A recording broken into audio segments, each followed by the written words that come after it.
Fala, construtor! Seja muito bem-vindo a mais um episódio do nosso ObraCast.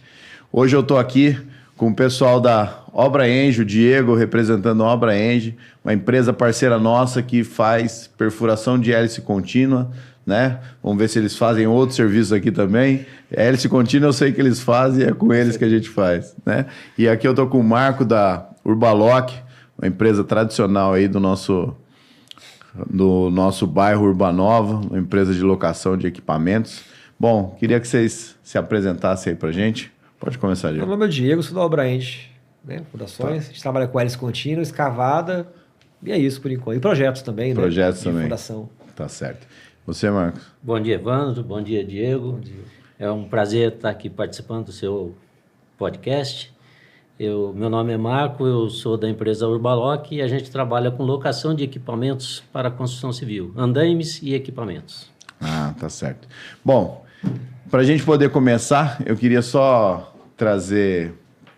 A gente traz um mimo aí para vocês, né? Que não sei se já sabiam ou não, mas a gente faz uma caneca aí para depois você lembrar desse episódio. Esse é do Marco. Essa aqui não É? E essa? A minha tá aí. Essa aqui é minha. Bom. Que legal. O mimo é sempre bem-vindo, personalizado. Personalizado. Gostei da... É, legal é ser personalizado. Né? É um presente do nosso clube de fornecedores que vocês participam, por sinal, né? Vamos dizer assim. E acho que é o nosso Constru Clube, para quem não conhece, né? É uma plataforma onde a gente concentra todos os nossos... Todos não, mas os nossos principais fornecedores. A gente tem lá fornecedor de hélice contínua, fornecedor de locação de equipamentos, a gente tem granito, esquadria, piscina. Do começo ao fim da obra. Do começo ao fim da obra, né? Porque a gente percebeu como é que apareceu o Constru Clube, tá? Foi o seguinte, a gente começou a ter uma relevância no Instagram e a principal pergunta que eu recebi era o seguinte: olha, onde é que você aluga equipamento? Olha, quem é que faz elétrica para você? Olha, quem é... Né? E eu vi que as pessoas querem ter os fornecedores, mas querem ter fornecedores com referência, né? Então, assim... Então, o Constru Clube, ele não é um clube aberto, ele é um clube só para quem já trabalhou para a gente, para quem a gente consegue realmente validar o serviço, e acho que esse é o grande diferencial, né? Hoje a gente já está aí com 22 empresas, né? E a ideia é realmente que em todos os segmentos e alguns serviços a gente consiga realmente indicar aí para as pessoas com qualidade. Tá certo. Passamos no teste de qualidade. Passaram. Tem gente que a gente não convidou, viu? Tem gente que a gente não convidou. Tem gente que já trabalhou, mas a gente não convidou. Na verdade, a gente está numa região muito próspera aqui, sim, né? O Vale todo, né? O Vale todo. A gente está numa região onde as pessoas têm muitas opções e essas muitas opções traz... Como é que eu vou te explicar? Traz muita variação na contratação. Sim. Né? Então, assim, eu brinco que é o seguinte, a pessoa não tem que só ter o bom fornecedor. Sim. Ela tem que ser profissional adequada ou ter um profissional adequado para fazer a contratação certa. Né? Eu acho legal o podcast, a importância dele, porque você acaba conscientizando o cliente final, que muitas vezes é leigo, né? Sim. Da importância da confiabilidade de cada executor, de cada serviço, né? Sim. Porque, às vezes, muitas obras a gente enxerga, tem só empreiteiro, e a pessoa não quer nem saber, ou te pede comissão, ou não quer saber da qualidade, que é preço. Né, o mais breve possível, mais barato possível, para ele lucrar mais e deixar a patologia para depois. Exatamente. Né? E ainda mais a gente que está falando aí de serviço bruto, né? Assim, o que eu percebo no cliente final é que ele se dedica muito ao acabamento, ele se dedica muito... não se preocupa com a parte estrutural. Estrutural, né? Exatamente. Né? Vamos dizer assim, você que está na parte de locação de equipamentos, né? Uma das coisas que a gente se preocupa muito quando a gente vai fazer qualquer tipo de locação é a qualidade e o tempo de vida do equipamento. Exatamente. Porque assim, se o equipamento dá algum problema na tua mão, é responsabilidade tua. Então, se eu alugo um equipamento barato né? Porque ele é antigo. Sim. Ou ele é obsoleto. A chance dele quebrar na tua mão é muito grande. Não, um andaime, por exemplo, né, que você também aluga, se for uma peça mal montada, já envelhecida, arrisca até a segurança. Compromete a segurança. Né? Nós lá se preocupamos muito com essa parte da estrutura, da qualidade do nosso equipamento, da limpeza e da funcionabilidade. E principalmente a reposição rápida. Ninguém está isento de o equipamento não quebrar na obra. Sim, claro. Mas quando quebra, nós estamos prontos para repor. Tá certo. Para substituir. E conta pra gente aí, Marcos, a Urbalock está no mercado desde quando? Conta um pouquinho da história pra gente aí. Bom, Evandro, a Urbalock ela está no mercado há 9 anos. Obrigado. Ela surgiu assim, a minha atividade anterior era administração de obras. Sou engenheiro civil e fazia administração de obra. Em 2015, até eu tenho um sócio, o Sérgio, meu cunhado, e a gente percebeu, ele mesmo deu a ideia. Nós tínhamos problemas nas locações que nós fazíamos de andaimes, marteletes e tal, quanto à questão do prazo para entregar na obra, a qualidade. E ele sugeriu, ele falou assim, por que nós não compramos uns andaimes e uns marteletes para alugar para os nossos clientes? Inicialmente não era a ideia de alugar para outras pessoas, mas aí surgiu o Urbalock, a gente viu que deu resultado, os nossos clientes ficaram satisfeitos e a gente atendeu, e um tempo depois, quase um ano depois, a minha esposa somou a equipe, a minha esposa Isa, e ela que expandiu, teve a ideia de expandir, inicialmente nós tínhamos um escritório, funcionava no escritório e guardávamos o material numa propriedade de um amigo. Aí ela trouxe para a gente a ideia, falou assim, não, nós vamos para a rua, vamos aparecer, fez toda a parte de expansão da empresa e chegamos até no estágio que está hoje também. Tenho lá um parceiro que é meu gerente hoje lá, Bruno, que é engenheiro também, está desde aquela época, que ajudou a montar toda a estrutura e foi promissor. E hoje é a sua principal atividade? Hoje é a minha principal atividade. Mas você ainda faz casa para ainda administrar obra ou não? Não, administração de obra eu não faço mais. Tá. O que eu faço é trabalhar como construtor para a revenda do imóvel. Entendi. Como mas um investimento. Mim, como investimento. É o dono da obra. É o dono da obra. Por isso que é legal o podcast, né? Eu não sabia desse pedaço da história aí. Então, no fim... Já sofreu muito isso. Mas a história da minha empresa se confunde muito com isso também. A minha empresa ela é de 90, né?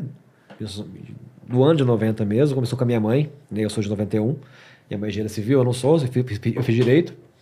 E na época, meu pai já era elétrico. Na época, minha mãe fazia muito galpão comercial. O foco da nossa empresa, nós éramos uma construtora antes e fazíamos muito galpão comercial. E tivemos um problema muito grande com o fornecedor de Strauss. Na época, estava indo embora o operador, tinha sido demitido, ele colocou só brita na Strauss no fim da estaca e deu recalque, né? Por consequência, etc. E a pessoa não arcou. Como muitas vezes hoje, quem tem Strauss hoje, não são todos, mas tem muito operador que está na empresa, né? Não tem essa confiabilidade. Então, a gente resolveu, na época, fizemos uma parceria com o professor de Geologia da Unifei, Federal de Itajubá, para fazer um know-how, né, de geotecnia, e pegamos na época uma Strauss e uma Raiz. A gente começou primeiro para nossas obras e depois para fora. E de pouquinho em pouquinho a gente foi substituindo com mais Strauss, de repente depois mais a primeira escavada, a hélice contínua, né, e hoje a gente tem 5 hélices e 2 escavadas, né. Entendi. Já fizemos também sondagem por muito tempo, hoje a gente não faz mais, a gente prefere ter parceiros que façam com boa qualidade, e quem confia em mim, então indica o outro, a gente se ajuda, né. Sempre prestando a qualidade. E a área de atuação? Hoje em dia, praticamente só a fundação. Não, mas e região? A gente atua... Eu tive uma obra concomitante no Rio de Janeiro, tive obra em Mariana ao mesmo tempo. A gente atua em todo o Sudeste. Tá. Nós já fizemos obras juntos. Já fomos parceiros. Ele foi um dos primeiros parceiros que eu tive aqui. A Lácio também, eu comentei com você aquele dia, né? E me indicou muitas obras no começo. A gente até uma conversão sobre um cliente que acabou falecendo, né? E foi um grande parceiro nosso também. Nossa história se misturou até nisso, né? Na minha ida para cá, a gente se conheceu e trocou figurinha, vamos dizer assim, né? Mas fomos muito bem atendidos. Ele fez um trabalho que foi excelente, o trabalho que ele fez. Obrigado. E o resultado final foi muito bom. Mas vamos lá. A gente tem uma preocupação muito grande com essa questão de estar sempre desenvolvendo novos fornecedores, né? Porque, né? Porque o que acontece? Se não vira uma situação cômoda para todo mundo. Sim. E é ruim para quem? É ruim para o cliente. Sim. Né? Vamos dizer assim, no fim do dia, no final, né? Então, assim, essa questão da estaca foi isso, né? Ou seja, a gente tinha uma fase onde a gente estava numa fase aqui onde para a gente conseguir ser atendido pelo nosso parceiro, a gente ia ter que abrir mão do prazo, então o cliente ia sofrer em relação ao prazo de obra, mas principalmente o cliente que demora mais para ir morar. Sim. E aí a gente acabou buscando e acabou chegando lá na empresa de vocês e foi uma das nossas maiores obras, né? Assim, em termos de volume mesmo. Sim, era uma obra 1.200 metros. A gente fez 2 obras na sequência com vocês. Isso que me atiçou a pulga na orelha, né? A gente atuava no Vale, mas a gente tinha um parceiro que atuava mais em Lorena, aquela parte de Guaratinguetá, Aparecida, né? Taubaté. Mas raramente alguma coisa em São José. Acho que não tinha. Ele não chegava. A captação dele, o que ele tinha de captação não chegava.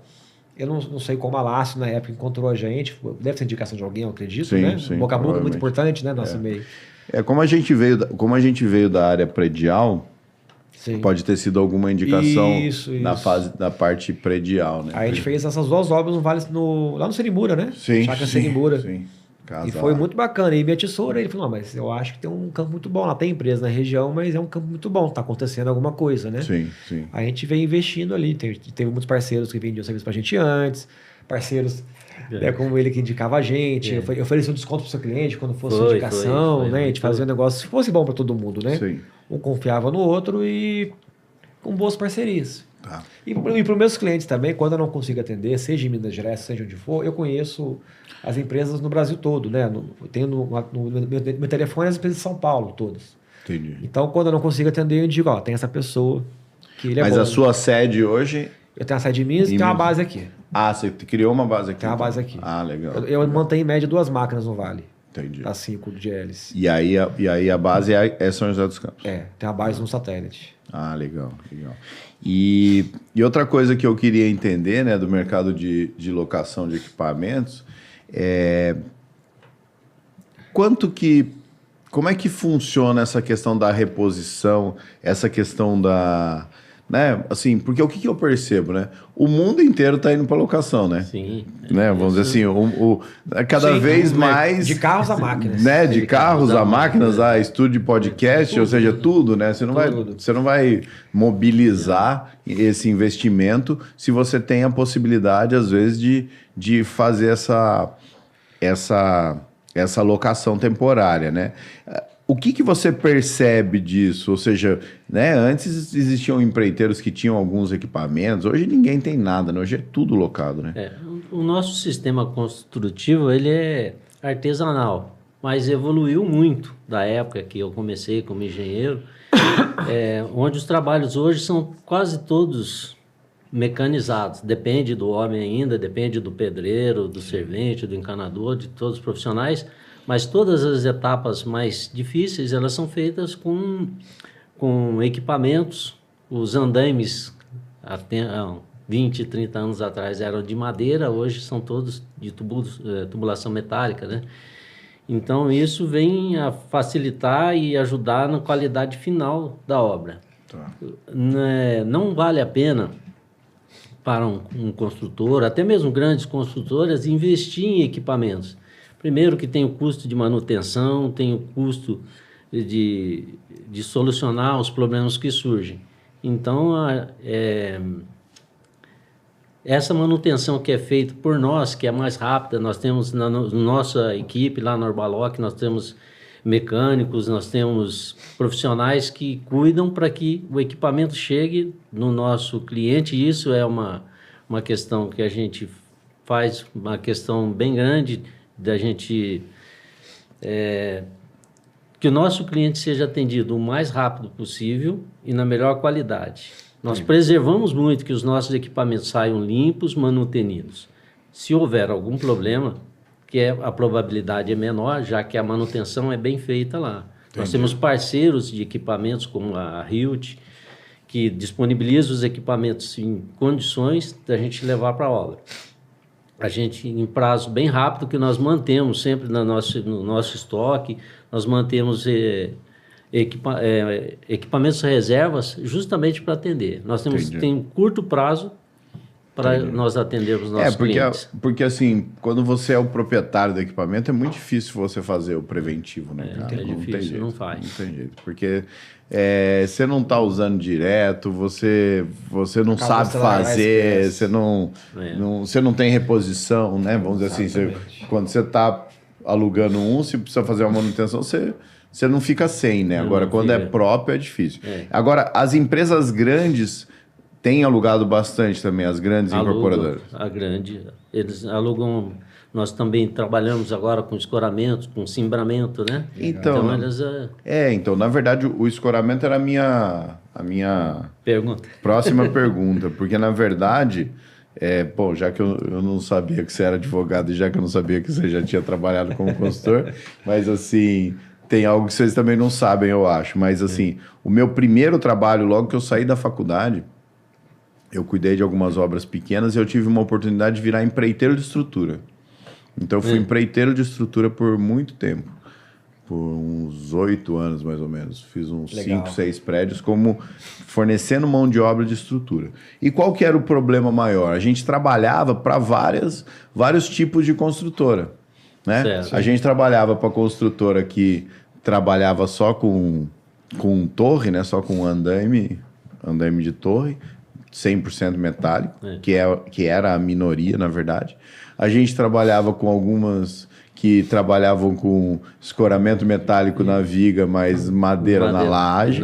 Né? Até hoje se usa. Até hoje se usa. Aí tinha forma pré-fabricada, tinha forma que fabricava na obra. Então, assim, a maior dificuldade nossa é que você não tinha um padrão de trabalho. Né? Vamos dizer assim. Sim. E a locação de escoramento era algo muito... A devolução era muito dolorida. Dolorida, né? Muito dolorida. Por quê? Porque existiam peças muito miúdas, você ficava um longo período, então, sei lá, uma estrutura de um prédio dura 12 meses, 14 meses, e aí você ficava 14 meses cuidando de uma pecinha de 10 por 10, ou seja, chegava lá na hora, vai sumir. Dava na hora de devolver. Na hora de devolver. E eu, quando trabalho com isso, eu gasto 2.000 de ferramenta por mês, porque esquece em obra. Exatamente. Nem trabalha com isso, imagino. E vocês vieram para o cimbramento com qual solução? Qual tipo de solução? Para o escoramento de laje pré-moldado com escoras e andaimes de cimbramento para torres mais altas, porque a escora atende até 4, 5 metros. E depois ela fica inviável para você ajustar a caneca ali até chegar na laje. Então, nós trabalhamos com o escoramento, com as vigas, as longarinas, né, os encaixes, e também com andaime de cimbramento para as torres mais altas, que chega até 12, 15 metros de altura. Né? E quem que é o fabricante que está fornecendo para você? Fornece para mim a FM do Brasil. Entendi. Tem vários fornecedores. Atualmente, as escolas que eu tenho é da FM do Brasil. Entendi. Mas aí você pretende atuar na área residencial ou na área de prédio? Nós estamos abertos para o mercado, né? Atualmente trabalhamos mais para residencial, até pela localização da nossa empresa. Ela está próxima aos condomínios, onde se fazem casas de alto padrão, tem pé direito alto, tudo. Então facilita, mas nós trabalhamos com... Entendi, mas não é o foco no prédio. Não é o foco no prédio, não. O foco está mais na casa. Mas eu acho o mercado mais promissor nesse caso para casa do que para prédio. Porque é exatamente isso que eu te falei. No prédio o período é muito longo. Isso. Você entendeu? Ou seja... Para a residência é mais curto. O média, prazo 3 é mais... meses. O prazo é menor nesse sentido, né? De uma perda. Também os materiais evoluíram também, né? Então eles ficaram mais simples de você administrar. Então não tem pecinhas, né? Entendi. Então são equipamentos maiores, né? Eu acho que obras menores também é interessante, que você consegue girar mais clientes, né? Mais com clientes. esses materiais, então você ganha uma captação, né? Por boca a boca. Quando você pega uma obra muito grande, de repente você deixa lá um ano, quando você diz equipamento, você deixa de atender outras pessoas, de repente. Até compensa financeiramente naquele momento, só que você perde toda uma clientela que procura o seu concorrente. E aí você não consegue atender todo mundo, né? Mas é isso. Mas conta melhor esse negócio no fim. Você é advogado e foi parar minha mãe deixou fundação. Fazer o que eu queria fazer, né? E assim, o meu pai é engenheiro elétrico, né? E ele fazia o que eu faço hoje também. Eu peguei a parte de direito da empresa, né? A parte... O contrato que eu fiz, eu passo até o marketing da empresa, a parte de logo que eu fiz também. Então eu ajeitei assim, a parte toda jurídica que eu achava que estava errado, de funcionário, de coisas que não tinha na proposta que traziam um problema, né? Criei uma proposta objetiva com cláusulas do que é obrigação, do que não é. A empresa era muito arcaica no começo com isso, né? E aí eu fiz o que meu pai está fazendo hoje, ele faz a parte comercial. Eu adoro comercial, não quis advogar na época, eu achei que não estava valendo a pena advogar, né? E a empresa me chamou. Minha mãe precisava na época de alguém que ficasse com ela administrando a obra, administrando a empresa com ela, e vendo essa parte de marca, acompanhar, levar uma peça, de repente entender como é que funcionava a empresa. Porque é um comercial técnico, né? Não é um comercial que não é um comercial que qualquer pessoa... Eu tenho que saber ler um projeto. Exatamente. Eu tenho que saber ler um projeto, entender a norma 6122/19, né? Que é a norma vigente de fundações. E o direito também me ajudou, porque eu pegar uma lei para entender é muito mais fácil, né? Sim. E entender qual é a logística, que se pode... Por exemplo, tem casos, por exemplo, que a gente tem mais estacas com bloco triplo, né? 3 estacas, sem a distância mínima, mas em metragem eu farei em um dia só. E o preço eu cobro por metro, mas tem um faturamento mínimo diário. Então, de repente, eu estimo para o cliente em 10 mil, na verdade é 17. Porque tem o bloco de 3 estacas, eu não consigo fazer no dia só, sem que elas emendem. Então, eu tive que adquirir um conhecimento técnico. Tem um sócio meio meu, Júnior, né? Sebastião Júnior. E eu converso muito, a gente entende, para entender a logística do negócio. Entendi. Né? E eu me apaixonei pela parte de obra e pela parte comercial, de gente, né? De entender, mostrar, explicar. Eu gosto dessa parte. E por que você acha que a hélice contínua tá ganhando tanta penetração, assim? O mercado mudou muito. É a acomodação dos engenheiros? Vou contratar a hélice que é mais fácil. Que antigamente... Porque, era tão caro, era algo tão inviável, assim. Na verdade, vou te contar. Eu virei empreiteiro de estrutura. Eu tinha esquecido disso. Eu virei empreiteiro de estrutura por causa de uma hélice contínua. Ah, é? Eu fazia uns sobradinhos, né? E daquela, sei lá, 3 anos de formado, então naquele gás de vontade de pegar obra. Tipo assim, eu brinco que você não escolhe a sua carreira, né? É igual o advogado quando forma também, você pega tudo. Exatamente. Você não escolhe a sua carreira. A sua carreira ela é moldada em função das oportunidades que você tem. Sim. Né? Ou seja, e aí você tem que ir sabendo, e foi assim que eu vim parar na administração de obras. Por quê? Porque a minha primeira obra eu não sabia orçar, eu falei pro cara, não, vou administrar para você. Claro. Né? Pelo menos eu não corro risco. E ali eu entendi que não correr risco é o grande segredo. É o grande segredo. O grande segredo é não correr risco. Se você consegue dar um preço fechado onde você não está correndo risco, ótimo. Melhor dos mundos, mas é muito difícil. Eu comentei com ele lá fora que eu recusei uma obra de 2 milhões em Maceió, porque é uma obra de 8 meses, as minhas obras normalmente duram 3, 4 dias, 1 mês, de repente. As minhas obras são de pequeno porte, o meu nicho são obras de residência, pequenos prédios. E ela vai quebrar em 8 meses. Né? Uma máquina de contínua não fica 8 meses sem quebrar nada. E então, um custo de logística de levar uma peça, de levar um pessoal, trocar de equipes, né, para ir se revezando. Que eu não sabia precificar isso. Falei, não, isso aqui está acima da minha capacidade agora de orçar. Então, e aí com essa ideia de aproveitar as oportunidades, eu tive essa obra onde, já que eu não sabia orçar, eu peguei para administrar por um valor fixo. Então, no fim do dia, eu era um engenheiro contratado, só que não era CLT.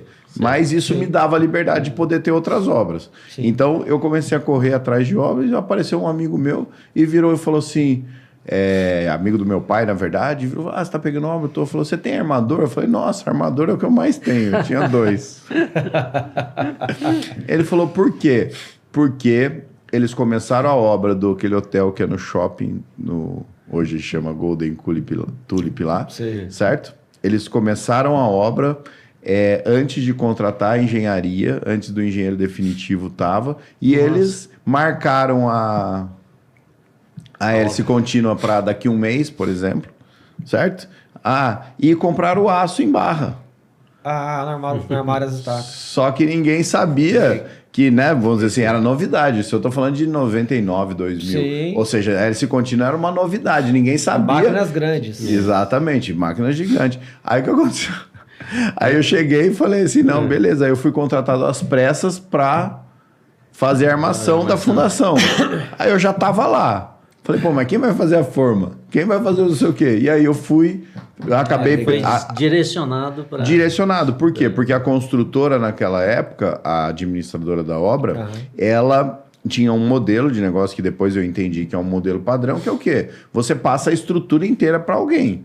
Você não passa só o aço, ou só a forma, ou só o concreto. É forma, aço e concreto. Sim. Né? E aí eu já tinha feito a fundação, já estava fazendo os blocos na parte de aço, me deixaram concorrer. E aí eu concorri, acabei pegando a primeira obra e virei funcionário de... Mas tem um pedaço muito engraçado, que o cara virou e falou assim, olha, mas eu preciso que... Putz, eu inexperiente total. Eu preciso que que o pessoal esteja aqui amanhã e uniformizado. Eu falei, beleza, né, cara? Cara, eu peguei 2 armadores, comprei uma calça daquelas de uniforme azul pro cara e comprei uma camiseta branca para cada um, pro cara trabalhar com ferragem. Cara, não deu 5 minutos, os caras já estavam inteiros. Não tava. Aí você fala, nossa, você tem coisa que... E é legal, porque daí depois vira história, né? Vira história. Zezão. Mas deu conta do recado. Né? Dei conta do... Não, fiz o prédio inteiro. Né? Fiz o prédio inteiro. E corri... E ali, né, vamos dizer assim, então naquela época eu tinha 2 obras. Uma obra de administração de 9 sobrados que eu estava administrando pro cara, né, onde ele me pagava 2 mil por mês. 2 mil por mês era era o salário de um engenheiro, para eu trabalhar meio período. Então eu já estava, na minha cabeça, já estava ganhando o dobro do salário. E... beleza. E aqui eu não corria risco nenhum, porque eu recebia os 2 mil e já fazia a administração para ele fazer, para ele pagar, para ele fazer a administração de obra. E aqui, preço fechado, né? Aqui, qual que era o modelo de negócio? Olha as pegadinhas do mercado. Qual que era o modelo de negócio? Você chega lá, a construtora te dá uma planilha e fala assim, o projeto tem 1.200 metros cúbicos. 1.200 metros cúbicos, 12 lajes, 100 metros cúbicos cada laje, beleza. E aí, eu muito inexperiente, que por isso que as pessoas inexperientes têm que grudar em alguém que tem experiência. Eu muito inexperiente, caí naquela conversa de que a concreteira rouba o construtor. E aí, a primeira laje, 120 metros cúbicos. A segunda laje, 120 metros cúbicos. A terceira laje, 120 metros cúbicos. Não, a concreteira tá roubando, os caras brigando com a concreteira e eu recebendo 100 metros cúbicos. E eu recebendo 100 metros cúbicos, a conta não fechando. A conta não fecha. A conta não fechando. Aí é aquele negócio. Parceiro é parceiro, né? Aí eu, não sei, não tá dando certo, vamos contar o cubo. A gente brigando com a concreteira, né? Aí, de repente, cara, o cara que era o técnico de edificações, né, já experiente demais, virou e falou assim, Evandro, você tá no caminho errado. Recalcula o projeto, você pegou a obra pela planilha. Já fiz isso também. Você entendeu? Ou seja, o cara... Você acha que a construtora vai chegar para mim? E eu lembro até hoje, dava 1.400 metros cúbicos, tinha 200 metros cúbicos a mais. Ou seja, quase 20%. Eu estava recebendo quase 20% a menos do que eu estava trampando. Acabou. Você entendeu? A sorte é que esse cara me contou, aí eu refiz o cálculo e renegociei. Mas você acha que eu recebi pelo mesmo preço? Não. Ah, não, imagina, isso aqui tá errado, isso aqui tá errado, isso aqui tá errado. Vai. Mas foi o que não me deixou ter prejuízo. E dali pra frente eu falei, quer saber, cara, eu sempre... Eu tenho o risco de ter lucro como investimento, beleza. Mas o meu serviço tem que estar garantido. A minha administração, o meu trabalho tem que estar garantido. Senão você trabalha não sobrevive, né? Senão você não sobrevive. Né? É igual quando a gente pega serviço também dentro de fábrica, e tem uma logística muito grande de segurança, liberação de serviço. Aí alguns clientes tentam fazer preço fechado, eu nunca pego, porque eu tive problema meu de chegar em uma obra de 50 mil, o cliente marcou uma estaca em cima de uma tubulação, a tubulação foi ele que colocou uma obra anterior, estourou a tubulação. Então a fábrica travou tudo, uma obra de 50 mil ficou uma obra de 170. Entendi. Entendeu? Mas se o preço fechado, aí ficaria 2 meses parado. Você ficava lá parado de fazer uma estaca, parado de fazer outra estaca. Não pode. Não tem jeito. Dentro de fábrica é inviável. Por exemplo, né? A gente está fazendo algumas obras corporativas, né? Aí os caras falam, mas você faz obra corporativa? Eu faço obra corporativa que tem dono. Eu não faço obra corporativa de multinacional, eu não faço. Por quê? Porque a obra que tem dono... você que trabalhou com administração de obras sabe disso. Nada é mais barato para o cliente do que ele contratar um administrador de obras. Sim, exato. Tá certo? Por quê? Perfeito. Se o administrador de obras for sério, o cliente vai pagar tudo a preço de custo, mais, vamos imaginar, 15% de administração. Sim. Qualquer negócio que você for fazer, não para em pé se você colocar uma margem de 15%. Então, qualquer negócio que você for fazer, ele é... Vamos falar o histórico da construção civil. Ele é o custo, mais o BDI de 30%, 35%, Sim. mais o custo com nota fiscal. Você entendeu? Então, ou seja, a gente está falando de, 30% a mais do que custa com a obra. Então, quando eu chego para um cliente corporativo que tem dono e explico isso para ele fala, putz... Tá tudo certo. Eu vou pagar o seu serviço, vou pagar a sua administração, o faturamento é direto para mim e você não precisa emitir nota. Então ele economiza na minha margem e economiza e tem uma economia fiscal. Quando você chega para uma obra corporativa, como é que funciona? No fim do dia, o gerente lá, o gerente de engenharia, gerente de suprimentos, normalmente que é quem cuida, o comprador, onde que está o bônus dele no final do ano? O bônus dele no final do ano está atrelado a quanto ele economiza nos contratos. Na economia. Aí você fala, cara, deixa eu te falar, você vai ganhar mais se você me ferrar? Que vantagem Maria leva. Que vantagem Maria leva.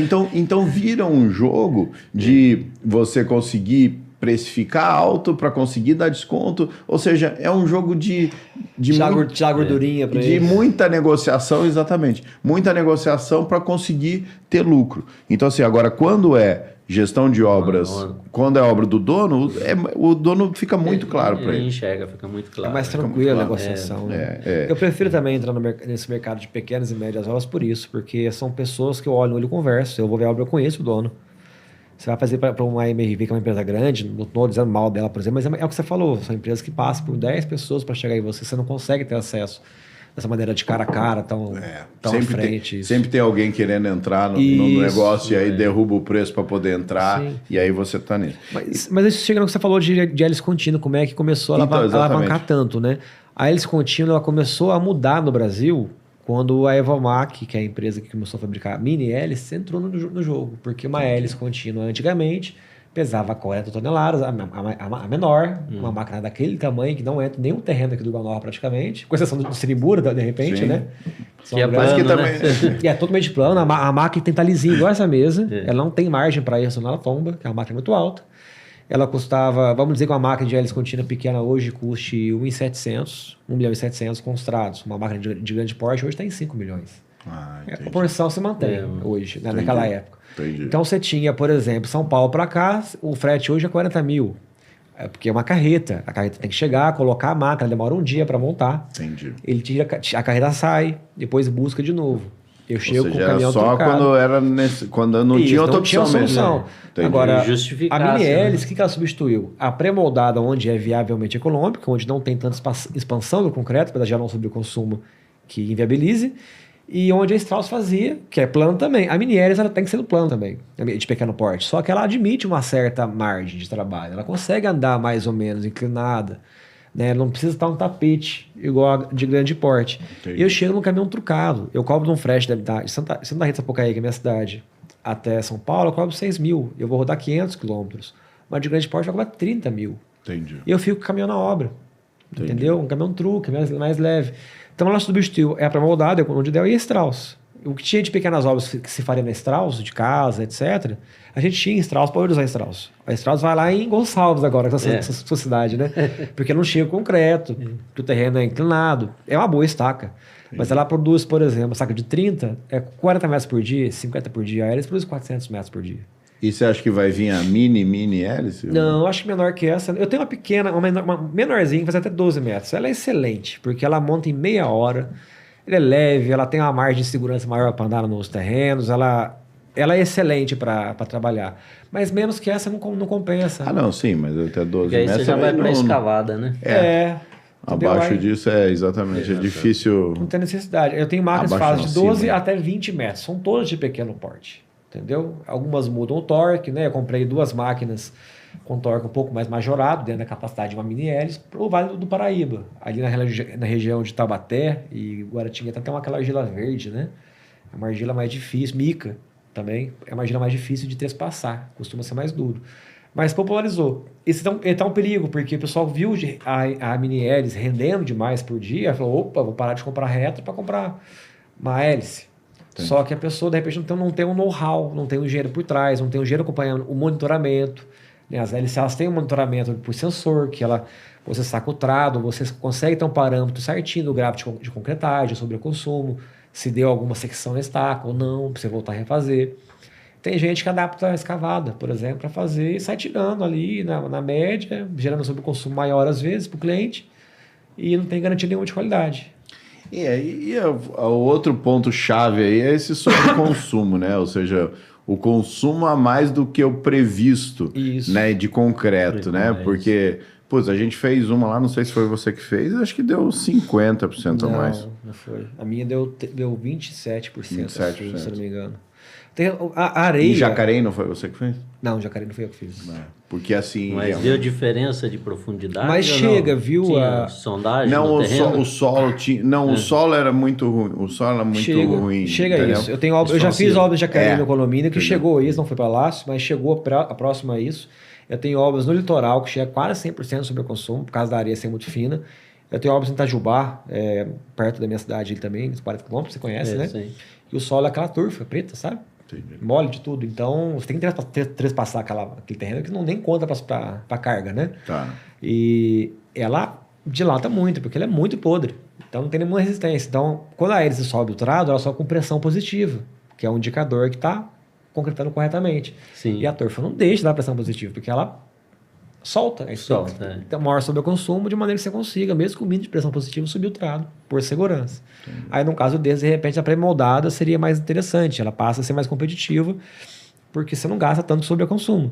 Entendi. Mas aí tem muita gente que não gosta, porque vai vibrar o solo. Eu acho que o grande ganho, principalmente em pequenas obras, é a questão do não vibrar o solo. A segurança, hélice contínua, esse sentido é E muito a qualidade, melhor. né? A qualidade. Também isso aí Mas a pré-moldada é muito boa. né? Mas é muito boa a pré-moldada. Ela é muito boa porque você já sabe como está o poste, né? Sim. Mas o maior problema é a vibração. Ela trinca as casas, você tem que fazer, de repente, um auto de vistoria na vizinhança inteira. Cautelar, né? E tem muita gente que vai fazer uma casa de 1 milhão, 2 milhões e quer pegar a sondagem do vizinho ou não? Tem muito. Tem. Não, mas é no mesmo bairro. É na mesma rua, é na mesma rua. Hã? Não, mas fala que é na mesma... Mas aqui em São José, não. Aqui em São José eu senti uma cultura bem bacana de sondagem. Inclusive, a gente, no começo, quando a gente veio para cá, a gente tinha, com muito respeito aos engenheiros na época, a gente tinha um trabalho de melhoramento, de dimensionamento. Conversava com o engenheiro antes, isso aqui acho que eu consigo melhorar para você aqui para o cliente. A gente fez muita amizade fazendo isso, sabe? Dando um toque para tentar readequar, basear na sondagem, na hélice. Tinha muito engenheiro que é lá de Florianópolis fazendo esse projeto para cá. Tá. E não tinha esse know-how que a gente tem de dimensionamento, de ter um cuidado ali, botava um fator de segurança muito alto, não considerava algumas coisas, ou era para Strauss, o serviço, a gente conseguia transformar em hélice. Mas isso vai da consciência dos profissionais, dos engenheiros, calculistas, principalmente. E com muito respeito, pra gente não, por causa da ética, a gente não pode colocar a mão no projeto de outra pessoa, né? Mas eu acho que o grande avanço aqui na nossa região é realmente a conscientização da necessidade de projeto. Né? E sondagem, eu acho sempre tem. Em Minas Gerais não tem sondagem, é muito difícil, as pessoas não querem fazer. Não querem, acham que não precisa, faz até quando der com resistência. Não, mas é importante, porque às vezes você engana muito. Engana. E é uma coisa burra, porque a sondagem é investimento. Eu falei assim, olha, meu amigo, você faz a sondagem, você vai gastar 3, 4 mil reais, eu dimensiono para você a profundidade de graça, não te cobro. É uma estratégia que a gente tem de comercial, de parceria também com o cliente, né? Não te cobro. O que ele economiza, às vezes, em concreto, e no meu serviço, já paga 2, 3 vezes a sondagem. Sim. E na alocação de equipamentos, teve alguma história inusitada? Porque, assim, nas fundações, nas coisas, sempre tem, né? Sempre tem, né? Mas nas locações até que não tem grandes surpresas, né? Você já tem É pouco serviço agregado, é muito material, né? Na verdade, você tem o serviço da entrega e acabou, né? Depois ele que faz. O segredo é você trabalhar com qualidade, com material de qualidade, com profissionais bons, nossos colaboradores nós lá na Urbaloc, somos engajados disso. O atendimento para o cliente, desde o atendimento, que tem que ser o melhor possível, mais humanizado. Meus colaboradores lá, eles conhecem praticamente todos os clientes. Quando a Lácio liga lá, já sabe, a Jaqueline e tal.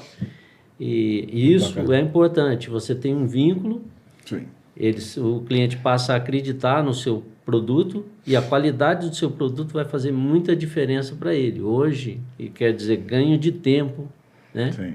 Então é importante a alocação na construção civil. Para tudo, praticamente tudo hoje você loca. É difícil uma empresa que tenha equipamentos. Né? E a sua percepção de quantas obras... A quantidade de obras que tem o administrador por trás, que tem o construtor, e a quantidade de clientes que contratam o empreiteiro direto. Como é que você percebe isso em São José?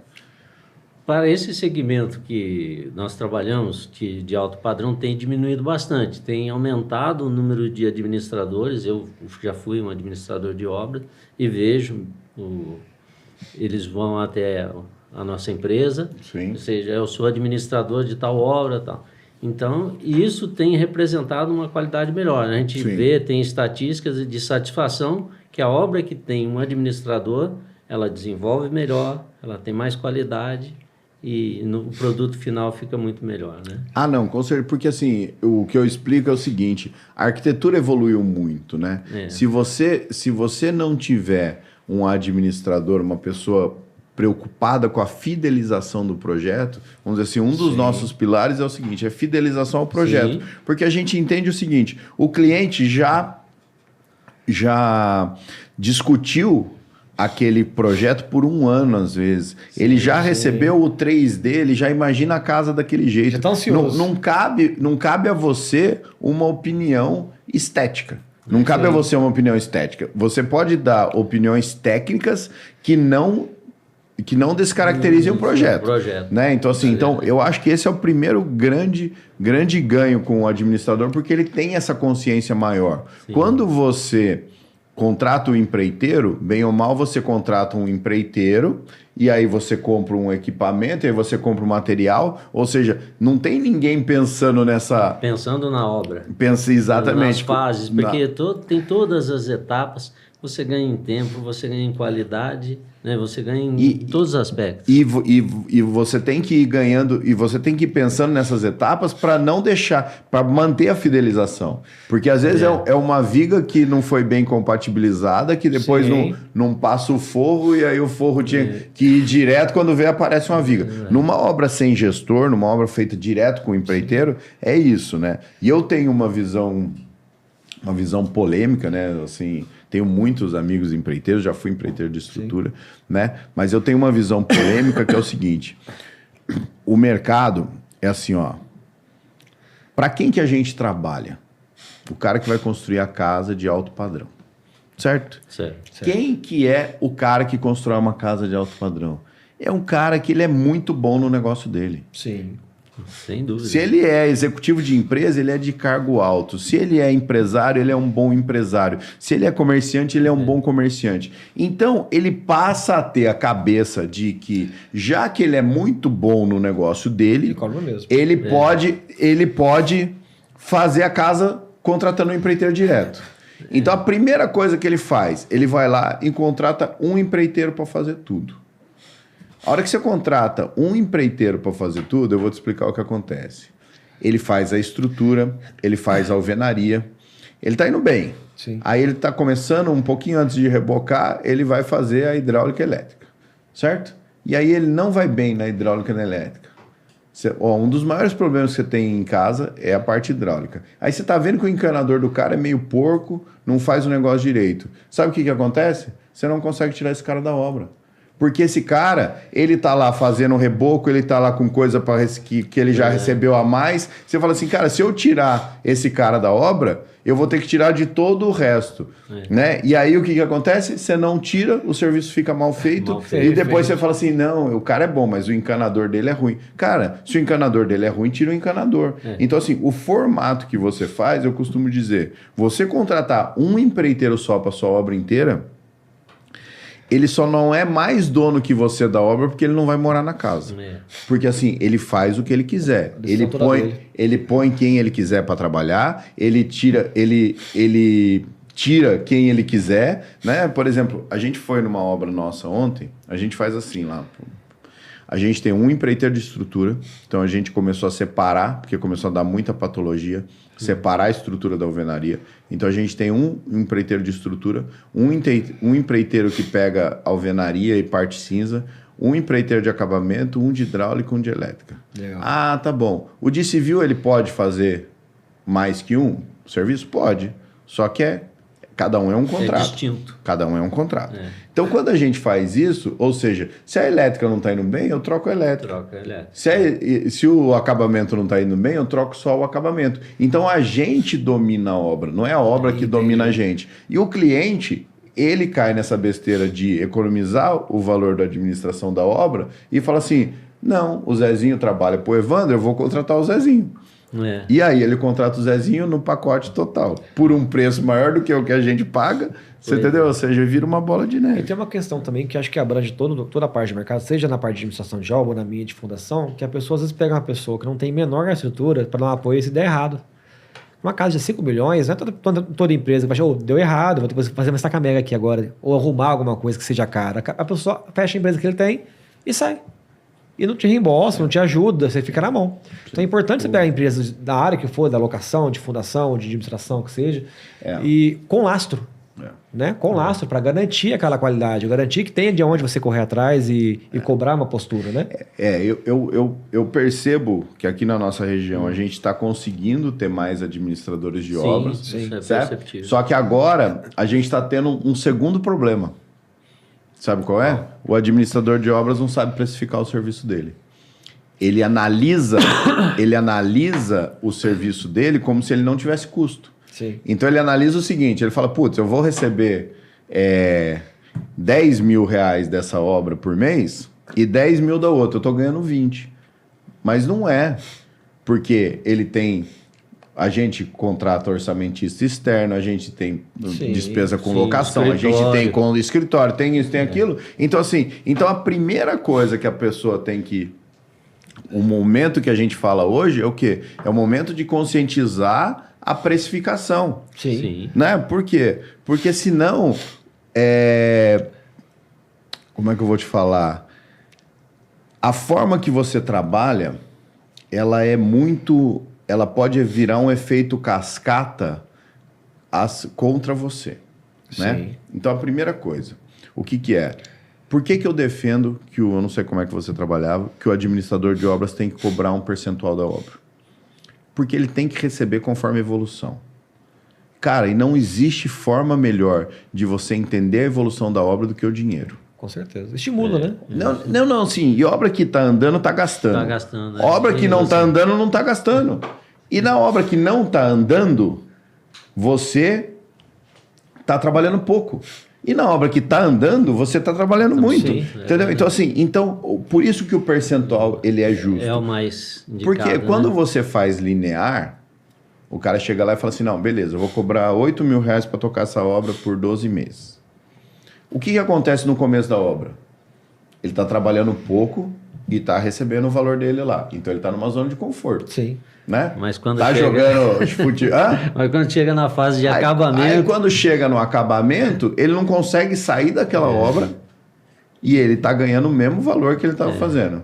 E aí, o cliente, vamos dizer assim, o cliente começou a demorar nas decisões de acabamento. Que acontece muito. Que acontece muito. Todo mundo fala que quem atrasa a obra é o consultor. Não é. Quem atrasa a obra é o cliente no momento de decisão. O cliente que decide não atrasa a obra. Sim. Né? Por que obra para venda não atrasa? Porque está tudo definido.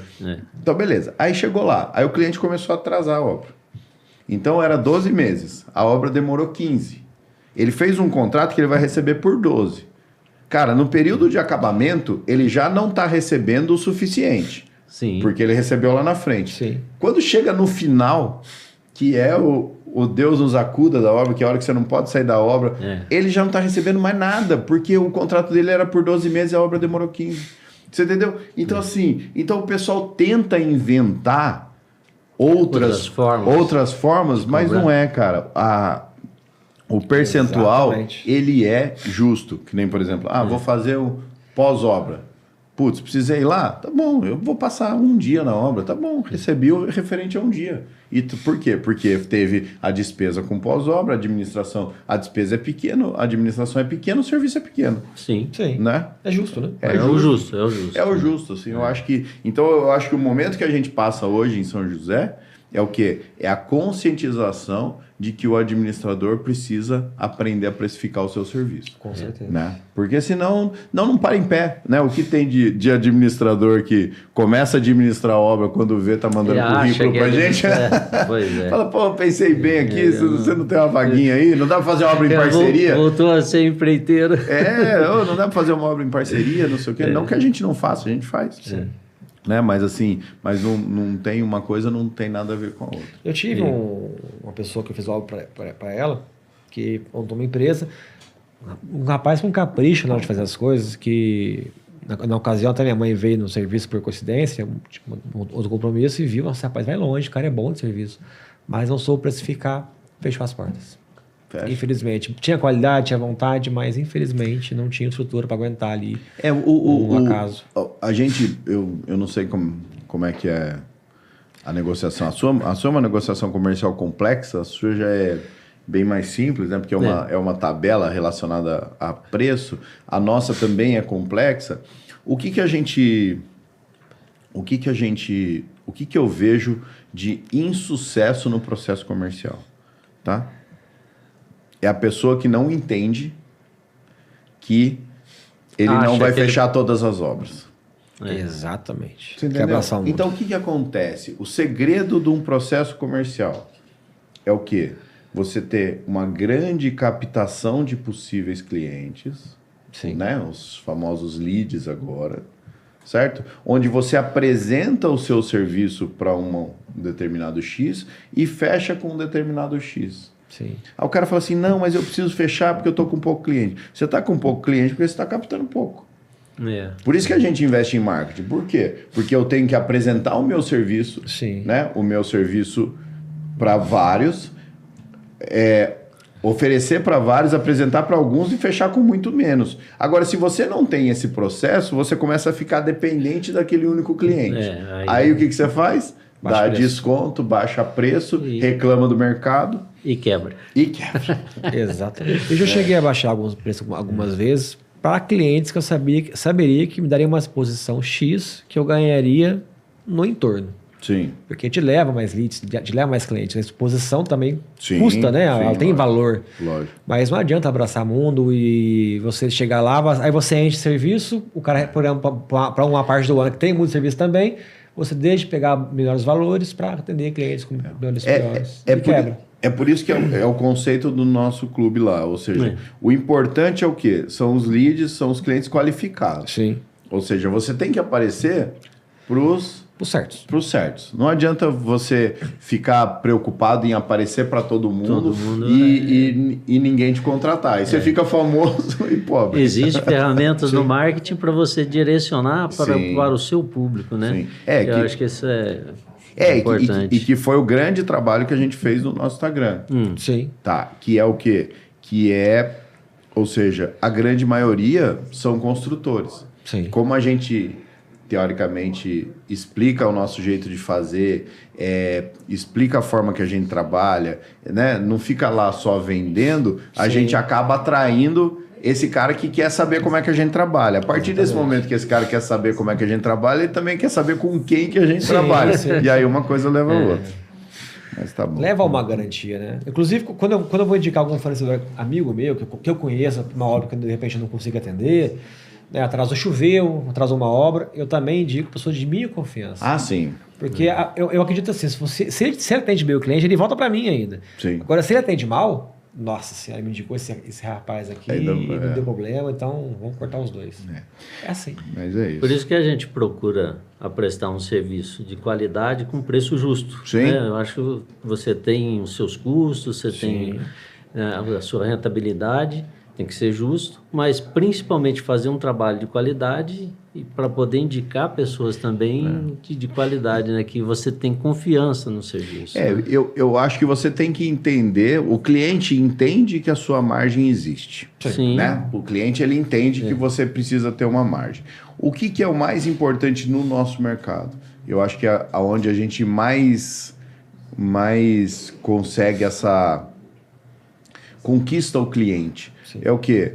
Ou seja, a gente não presta o serviço de gestão mais barato do mercado, sim, mas eu garanto para o cliente que a minha única fonte de receita é a gestão. É a gestão. Porque o que esse cliente não quer é a venda casada. O que esse cliente não quer é o que? Não, beleza, o Evandro vai fazer a gestão, mas ele vai pôr o eletricista dele.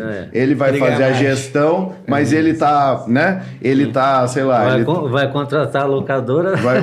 Né? A própria locadora, você entendeu? Né? Vamos dizer assim, que nem, por exemplo, você deve ter tido esse conflito de interesse no começo, que é o cliente, você fala, putz, aí o cara fala assim, não, mas eu já sou seu cliente, então você tem que fazer um preço melhor para mim. Aí você fala assim, putz, eu vou fazer um preço melhor para você, mas eu também tenho um outro negócio, que é a locadora, que também precisa parar em pé. Né? Então você fica naquele... Exatamente. Chega uma hora, que nem eu brinco, eu falei de eletricista porque a última equipe que a gente teve, nossa, foi a equipe de elétrica. Assim, que a gente manteve até o final. Certo. E chegou uma hora que a gente precisou definir. Cara, a gente é administrador, a gente é empreiteiro de elétrica. Sim. Por quê? Porque senão... Eu chegava eu tinha que dar um desconto na minha administração porque eu ia também fornecer a mão de obra. E aí eu tinha que dar um desconto na mão de obra porque eu também estava administrando. Aí no fim do dia eu estava dando desconto dos dois lados. Então assim... E estava diminuindo a sua margem. Eu estava trabalhando em dobro e diminuindo a minha margem em vez de aumentar. Né? Então assim... Mas o mercado é isso, né? O mercado é... Eu tenho uma fala também, a outra coisa... relacionada ao clube, né? Eu tenho uma fala que eu tenho repetido muito, que é o seguinte, o mercado, com essa readequação do pós-pandemia, novos preços, novos clientes, entendeu? Vão ficar os profissionais. Sim. Os outros não vão sobreviver. Não vão sobreviver, entendeu? Por quê? Porque assim, eu não tenho problema nenhum em concorrer uma obra com outro gestor. Sim. Né? Agora, certeza. Eu tenho dificuldade em concorrer com um gestor iniciante que nunca fez, que não tem estrutura, que põe o preço lá embaixo. Agora, com outro gestor que precifica de uma forma correta, que trabalha de uma forma correta, tudo bem. É afinidade. De uma forma sustentável. De uma forma sustentável. Né? Então, assim, o nosso maior problema nas casas para venda, cara, assim, quem eu falei investimento, mas no fim do dia a gente sabe que para a gente que é construtor, a casa para venda é quase que um complemento de renda, né? Sim. Né?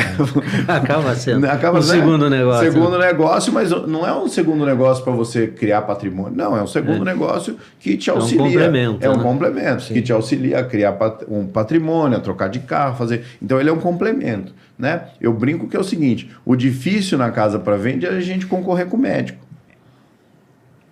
Aí o médico contrata errado, faz isso, faz aquilo, ou seja, deu tudo errado. E aí, se ele não baixar o preço, ele não vende. O que ele tem que fazer? Eu, no lugar dele, também abaixaria. Ele abaixa o preço e nunca mais volta no mercado. Só que a hora que ele abaixa o preço, ele equalizou aquele condomínio inteiro por aquele preço, que ele estava ofertando. Ele passou a régua ali, né? Passou a régua. Então, nesse mercado de construção para venda, é importante que fiquem os profissionais. Sim. Né? Que tenham uma margem justa. Sim. Né? Que nem, por exemplo... Todo mundo do mercado acha que cada casa que o construtor faz para vender ganha 1 milhão. Falei, cara, hoje não é. Ganha cara, metade.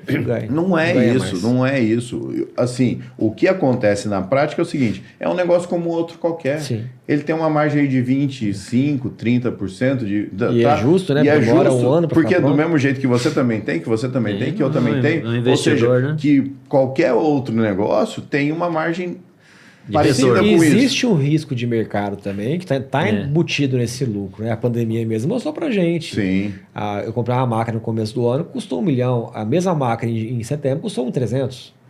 Então, assim, a margem de lucro não é uma coisa imutável, tá ganhando muito dinheiro. Você tem um risco operacional. Tem um risco. Todo mundo que tem um negócio tem um risco. Né? Então, tem que ter uma margem que vale a pena por risco. Senão a gente põe tudo no banco, o dinheiro deixa render. Concorda? Exatamente. Mas tá bom. O papo tá bom. É nosso tempo, mas foi muito bom receber vocês aqui.